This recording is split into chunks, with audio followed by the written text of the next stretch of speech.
Nobody is above the law. Nobody's above the law. That is Don Lemon. I thought it was 17 seconds. It was a little shorter than I thought. Don Lemon in 2019. No one's above the law. That's absolutely correct.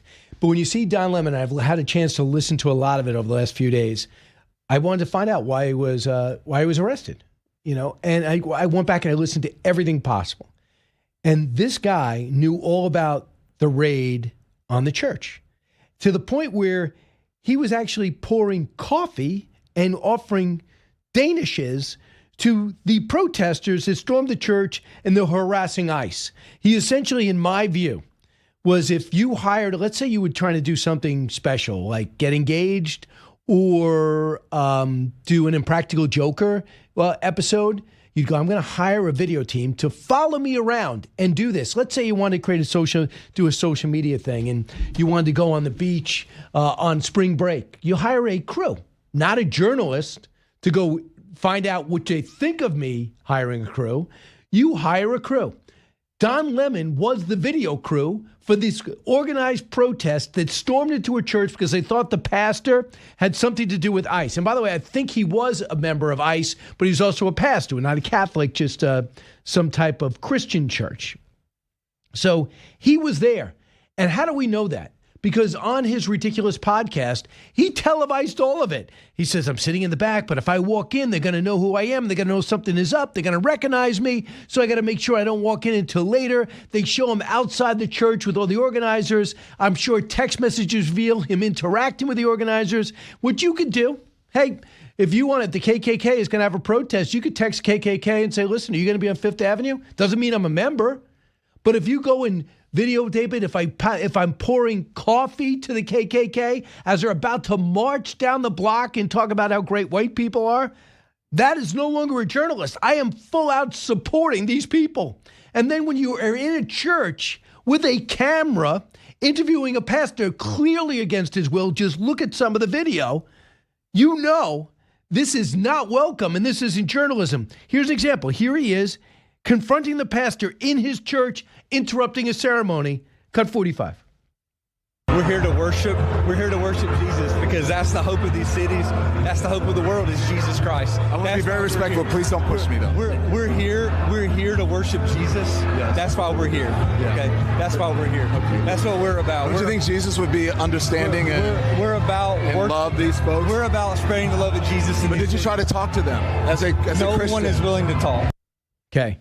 This clown is in there, part of a storming into a church, which you can't do. I thought a great analogy on a podcast that Megyn Kelly had up yesterday or the day before. She said a lot of times there's a suspected killer or a relative of somebody famous and they're in their house. You could knock on the door and ask for an interview. They don't have to open up the door. They don't have to give you an interview. They certainly don't have to let you inside. Can you imagine, as a journalist, if you could kick that door down, run inside and interview, a victim of Michael Jackson's alleged attacks, unwanted sexual advances, whatever. You can't do it. Mike Wallace in the 1970s with the 60 Minutes could do ambush interviews with people on the street, but they can't storm into their house. They can't storm into their workplace and just take over. Now, you could, if you're at ICE, there's things you can do and there's things you can't do. There's things you need a warrant for, there's things you don't need a warrant for. If you're a protester, you can't storm into a hospital and go after somebody who might be a criminal or might be a subject of yours who's receiving treatment. You can't do that in a church, flat out. They did it in a church. That's why they're all in legal trouble. And Don Lemon, in reviewing the video that he posted and some of the interaction they were able to get, is all a part of this. He was basically a videographer for this. Now, the downside is he gets famous, and nobody cares about Don Lemon. He was not getting high ratings on CNN when he was there. His ego was through the roof. Him and Chris Cuomo, absolutely ridiculously in their fake bromance. They're both out of a job, basically. And Don Lemon's trying to do things on his own right now. The bad news is he's getting some press. But listen to Brian Stelter make excuses for Don Lemon. And probably the most asinine thing is his first statement, cut 40.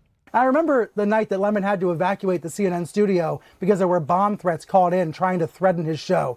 We went outside to the street. He used a cell phone. He continued to anchor his show from outside in the cold. And I remember once the all clear was given and he was able to go back inside the building, we walked back inside and Lemon got back to the news. He started covering the news again. That's what he wanted to do. He didn't want to be the story that night, and he probably doesn't want to be the story right now. But Lemon did expect after this church protest that something like this could happen.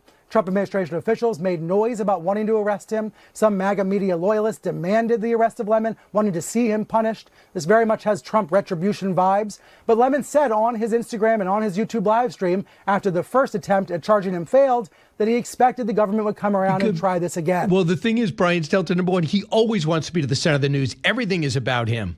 Number two is, and I would say that Anderson Cooper is just the opposite. I don't know either one of them. I never spoke to either one of them. I think I said hello to Anderson Cooper once. I think Anderson Cooper is just the opposite of that. Opposite of Chris Cuomo. They like being the news. They think whatever they say matters so much the world should tilt. So what Don Lemon did, the reason why he thought they'd come after him, because he knows he made a huge mistake. Unless he's really naive. So this guy's in a lot of trouble. The communication which shows they're in cahoots. The way he knows these protesters, he's in support of these protesters. And now there might be people that sometimes you have an affinity for. There might be some, let's say you're pro-life and you really support these pro-lifers that are getting arrested outside of church. You don't pour them coffee. You don't offer them Danish. You don't storm into clinics to make sure, with pro-lifers, to make sure that you videotape them storming into a clinic while they get arrested, because you could be arrested too.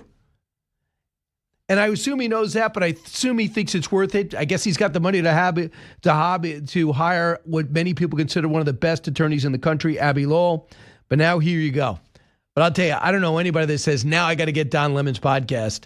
But I know that the people on the far left that thought he just decided to do other things, maybe, go into investing or farming, now say, well, Don Lemon's got a podcast, so maybe he's going to benefit from that.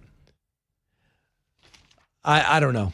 There's always a downside to when you give one of the people that are constantly critical of you more spotlight. For example, the president last night watched Trevor Noah make some allegations about the Epstein files and President Trump, or Jimmy Kimmel make his daily attacks on the president. The president said, I'm going to sue you. Well, that gives these guys more people coming up to him saying the president's going to sue you. How do you feel? The president just put a Truth Social on you about you. How do you feel? What the president's doing is changing tactics in these cities when it comes to these sanctuary cities.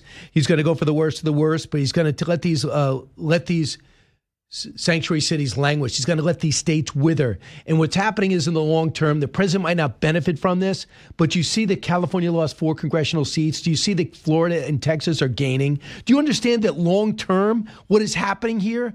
The American public is saying, politics aside, I'm paying too much taxes.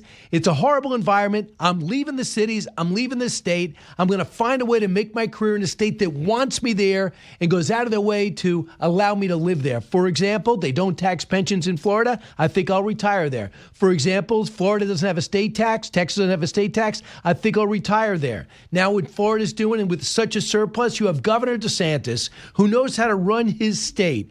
I would argue he's the best governor in the country, bar none, now says I'm going to find a way to get insurance rates down, which he's working on, which is still high, but I'm going to find a way to get rid of property tax. I don't know how, but he's going to find a way to do it. I know they have fees, but he's going to find a way to do it. That's somebody that wants you there. Texas is a state that wants you there. Tennessee, for the most part, wants you there. It's so in demand, prices are going up, but they want you there. And New York State, in Illinois, they could not care less, especially in the city.